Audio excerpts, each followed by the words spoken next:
Teman-teman perhatikan halaman 5.21. Coba teman-teman lihat di halaman modulnya 5.21. Oke. Angka yang di depan menunjukkan hasil pengambilan pertama dan yang di belakang menunjukkan hasil pengambilan kedua.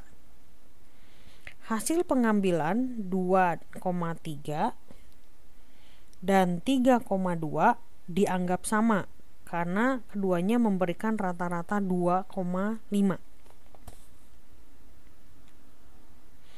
Nah, rata-rata setiap hasil cuplikan di observasi adalah 2,5, 4, 5, 6,5, 4,5, 5,5, 7, 8,5 dan 9,5. Nah, teman-teman ini ngerti nggak dapat dari mana ini?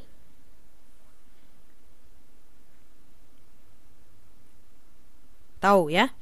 Jadi tadi ini kan kombinasinya angka yang terambil kan 2,3, terus 2,6, 2,8. Nah, itu dijumlahkan dirata-ratakan. Betul. Ya, setiap cuplikan dijumlahkan bagi 2, betul. Nah, terus rata-rata cuplikan atau lebih tepatnya rata-rata distribusi rata-rata cuplikan ini dijumlahkan baru dibagi 10. 10-nya diperoleh dari kombinasi angkanya. Ngerti ya? Oke. Setelah itu akan diperoleh hasil rata-ratanya adalah 6,0. Nah, terus setelah tahu dari rata-ratanya atau mu-nya, maka dilanjutkan dengan menghitung simpangan baku. Rata-rata cuplikan dihitung dengan mengambil nilai akar. Nah, sekarang kita lihat di sini.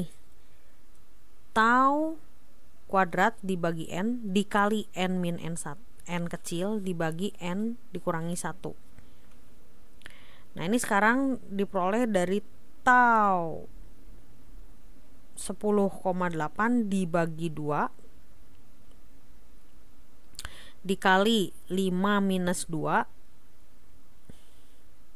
dibagi 5 min 1. Oke, sama dengan 4,05. Setelah itu diakar, si 4,05 diperoleh 2,012.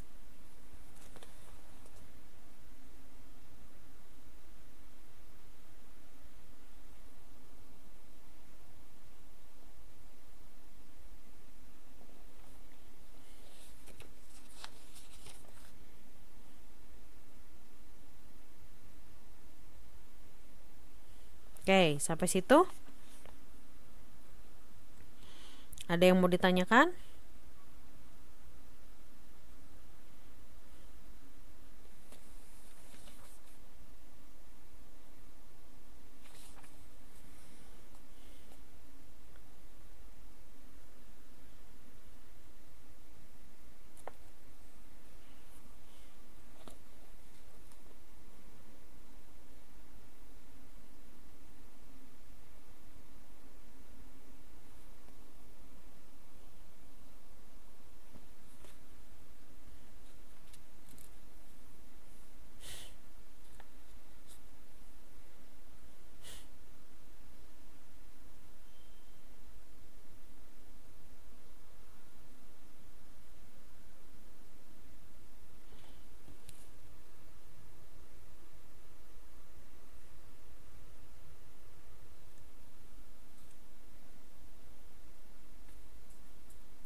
Limanya.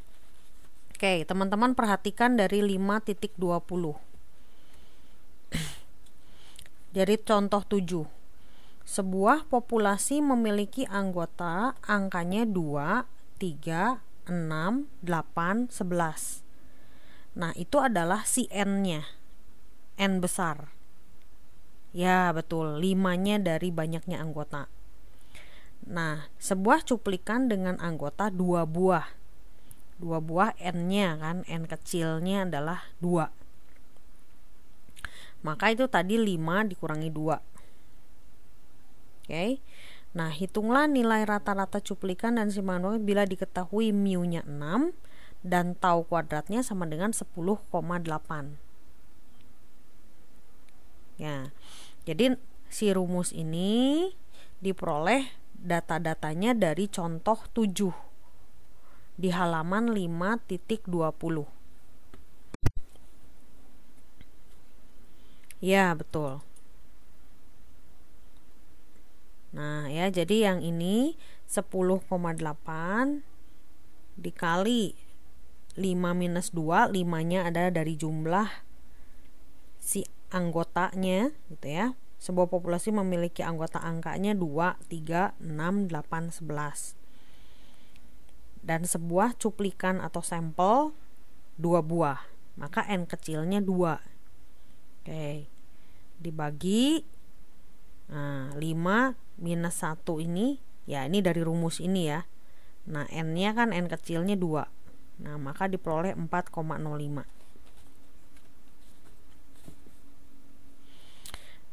Nah, tolong ini juga di modulnya ada yang kurang lengkap nih, ya. Nah, ini kan di sini 2,5, 4, 50, 6,5. Harusnya ada di tengahnya di sini 4,5.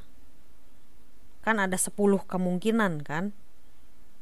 Ya, ada 10 kemungkinan.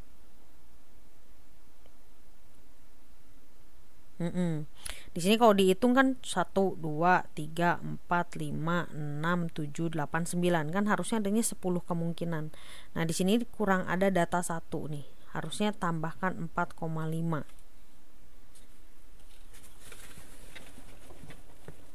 Betul.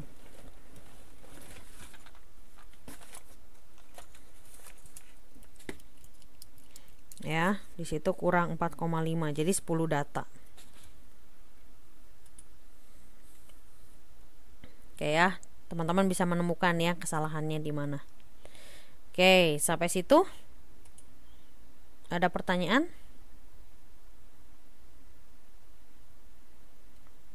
Oke, untuk bahan cuplikan ini sangat sedikit ya, cuman hanya sekitar 15 slide. Oke. Ya, jadi teman-teman nanti dibaca lagi. Oke, hari Minggu kalau ada yang nggak ngerti boleh tanya. Ya. Nah, sekarang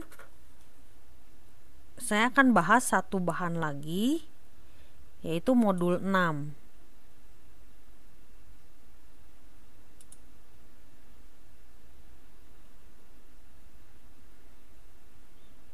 Ya, modul 6 yaitu berkaitan dengan pendugaan atau estimasi. Ya, kita lihat ya. Nah, ini yang akan kita pelajari hari ini berkaitan dengan sifat yang diperlukan untuk suatu pendugaan yang baik, dan ada 2 pendugaan titik dan rentang. Nah, ini pokok bahasannya ya. Nah, sekarang kembali diulang berkaitan dengan random sample dan juga populasi. Kalau untuk sampel, teman-teman perhatikan lambangnya. Frekuensi relatif, frekuensi dibagi N, dipakai menghitung X bar, dan standar deviasi kuadrat.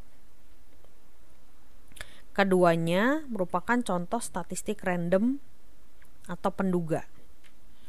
Nah, kalau yang populasi, ini adalah probabilitas PX yang dipakai untuk menghitung Pi dan juga tau kuadrat. Nah, ini keduanya merupakan contoh parameter yang konstan atau dibilangnya target pertama. Nah, apa sih yang dimaksud dengan estimasi atau pendugaan? Yaitu adalah cara untuk mengemukakan pernyataan induktif, yaitu menyatakan karakteristik populasi dengan mempergunakan karakteristik yang didapat dari sampel. Contohnya ya, menduga rata-rata penghasilan penduduk dengan mengambil sampel beberapa keluarga, maka akan dihitung rata-ratanya. Nah, jadi si rata-rata di sini dilambangkan dengan X bar merupakan penduga yang baik untuk mu. Tidak apa yang baru datang boleh gabung ya. Ini kita masuk bab ke-6. Oke. Ya, jadi ini teman-teman perhatikan ya, ada lambangnya. Kalau rata-rata populasi dilambangkan dengan mu, kalau rata-rata sampel dilambangkan dengan X bar.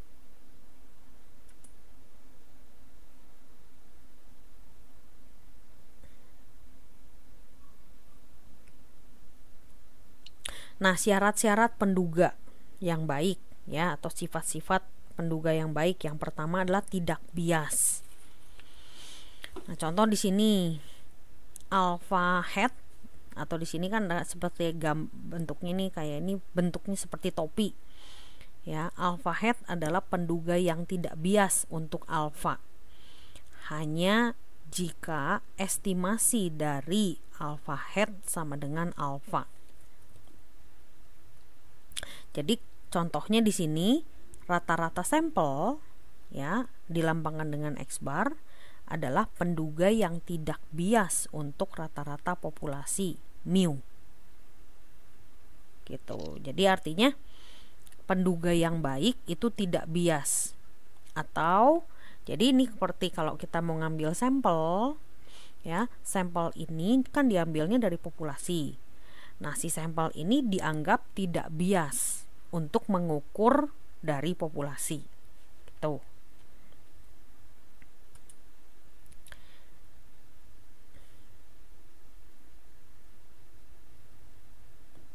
Nah, yang ini adalah rumusnya ya. Rumus untuk menduga nilai dipakai rata-rata simpangan kuadrat. Nah, ini rumusnya 1/n kali sigma X min X bar dikuadratkan. Nah, ini adalah untuk mencari varians populasi. Nah, bila kita ubah sedikit dengan membagi n-1 bukan dengan n, maka diperoleh untuk varian sampel ya, S kuadrat. Nah, dari rumus yang ini 1/n dikali sigma kali xi dikurangi X bar dikuadratkan, karena ditambahkan dengan pembaginya n-1, maka itu akan menjadi rumus dari standar deviasi kuadrat atau varians yang sudah dibuktikan jadi tidak bias bila dipakai sebuah penduga dari nilai varians populasi. Ya, jadi varians sampel itu adalah penduga yang tidak bias untuk menduga varians populasi.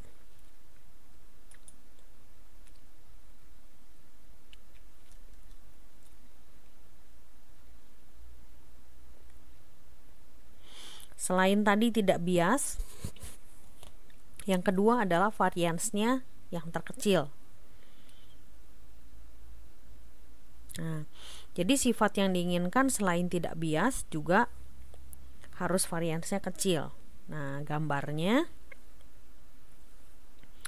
efisiensi relatif alpha het terhadap alpha ini delta ya, alpha delta. Oke.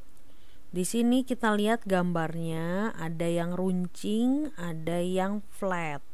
Nah, gitu.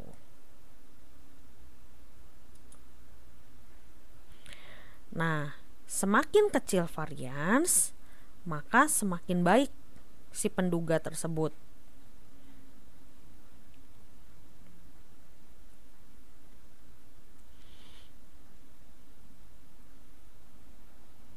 Nah, ini adalah rumus dari untuk mengukur varians terkecilnya. Ya. Ini kalau untuk proporsi berarti pi dibagi 2 dikali ini tau